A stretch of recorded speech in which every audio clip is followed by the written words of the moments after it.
Russia Ukraine యుద్ధం ఆగాల్సిన అవసరం ఉంది. అది ఎవరికి అవసరం ఉంది అంటే అమెరికాకి, యూరప్, నాటో దేశాలకి. ఎందుకంటే ఒకసారి ఆక్రమించుకున్న భూభాగాన్ని తిరిగి స్వాధీనం చేసుకోవడం అసాధ్యం. ఎందుకంటే రష్యా అతిపెద్ద దేశం, దాని నుంచి వెనక్కి తీసుకోవడం అనేది అసాధ్యం. సరే, అమెరికా నుంచి ఆఫ్ఘనిస్తాన్ తాలిబాన్లు తీసుకున్నారు, లేకపోతే క్యూబా, వెనిజులాల్లో ఏం చేయలేకపోయింది, అది వేరు, ఎక్కడో ఉన్న దేశాలు.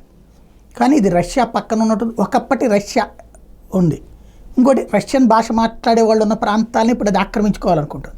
డొనెట్స్క్, లుహాన్స్కీ, జపోరిజియా, ఖెర్సన్ ప్రాంతాల విషయంలో అదే కీలకం. అయితే క్రమంగా రష్యా దూసుకుపోతుంది, ఉక్రెయిన్ వెనక్కిపోతుంది. ఇప్పుడు చూస్తే ఉక్రెయిన్లో కొంత భాగం కాకుండా దక్షిణ ప్రాంతంలో కొంత భాగాన్ని స్వాధీనం చేసుకుంది, అలాగే ఉత్తర భాగంలో కొంత భాగాన్ని స్వాధీనం చేసుకుంది, మధ్య భాగంలో కూడా కొంత స్వాధీనం చేసుకుంది. ఇప్పుడు లేటెస్ట్గా చెప్తున్నది ఏంటంటే ఏదైతే చావిస్యార్, ఇది రష్యా తాజాగా స్వాధీనం చేసుకున్నటువంటిది. ఉక్రెయిన్ చావిస్యార్ ప్రాంతంలోని ఒక జిల్లాలో 3/4 భాగాన్ని స్వాధీనం చేసుకుంది. ఇక్కడ దాన్ని తిరిగి తీసుకునే పరిస్థితి లేదు. ఇదేంటంటే మధ్యలో ఉన్నటువంటిది, అది కరెక్ట్గా చెప్పాలంటే దేశానికి మధ్యలో ఉన్నటువంటి పార్ట్, ఆ పార్ట్ని స్వాధీనం చేసుకోవడం అన్నటువంటిది కీలకమైనటువంటి అంశమైంది.